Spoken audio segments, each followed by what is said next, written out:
Ku beri kemuliaan dan hormat, ku angkat suara pujian, ku agungkan namamu. Ku beri kemuliaan dan hormat, ku angkat suara pujian, ku agungkan namamu. Sebab kau besar, perbuatanmu ajaib, tiada seperti Engkau, tiada seperti Engkau. Sebab kau besar, perbuatanmu ajaib, tiada seperti Engkau, tiada seperti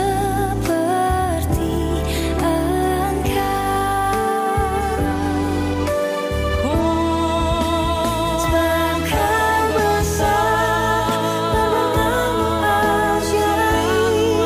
tiada seperti Engkau, tiada seperti Engkau, tiada seperti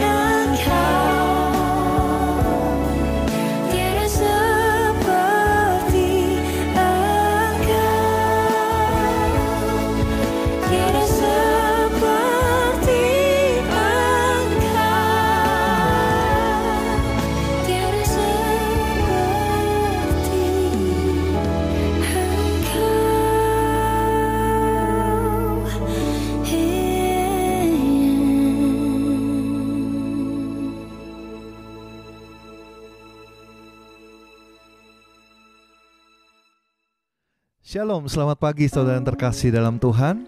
Berjumpa lagi dalam acara Renungan Harian Immanuel Santo Yakobus, Surabaya. Izinkan saya pada pagi hari ini untuk mengambil renungan harian dari Markus bab 5 ayat 21 sampai dengan ayat yang ke-34. Kalau kita baca, bab ini berbicara mengenai Yesus menyembuhkan anak Yairus dan wanita yang mengalami pendarahan selama 12 tahun.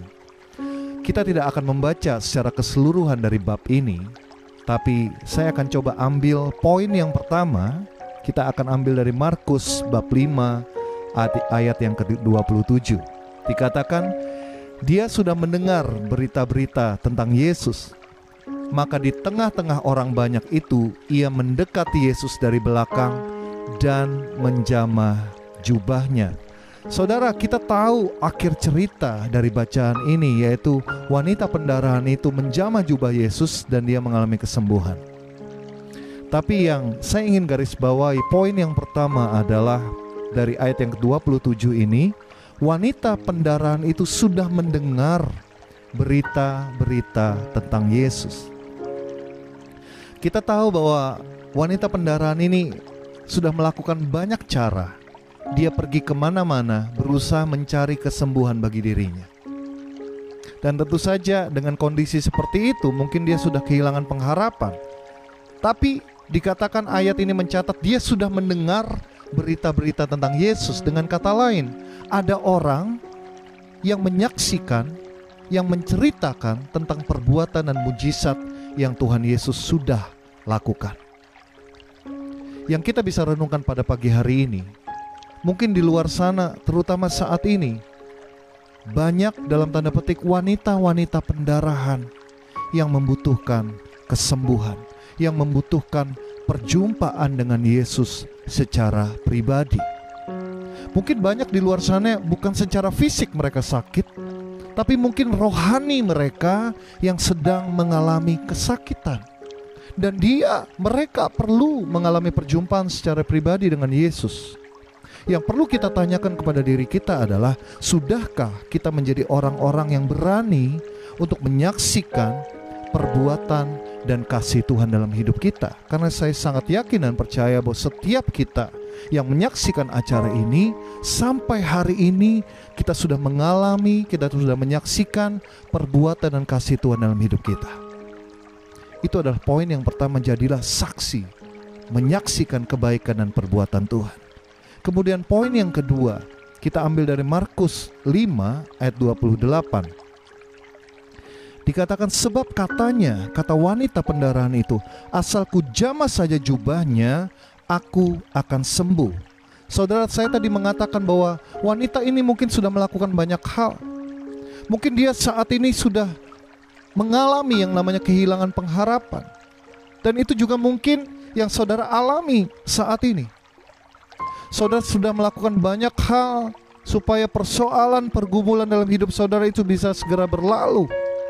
Apakah itu kesehatan saudara, ekonomi saudara, rumah tangga saudara mungkin. Tapi seakan-akan kita mengalami yang namanya jalan buntu. Dan akhir-akhir ini kalau kita lihat sosial media, kita lihat di televisi, di masa pandemi corona ini, banyak berita-berita yang bukan membangkitkan iman percaya kita. Tapi ketika kita menyaksikan berita tersebut, justru kita mengalami yang namanya kekhawatiran atau ketakutan dalam hidup kita.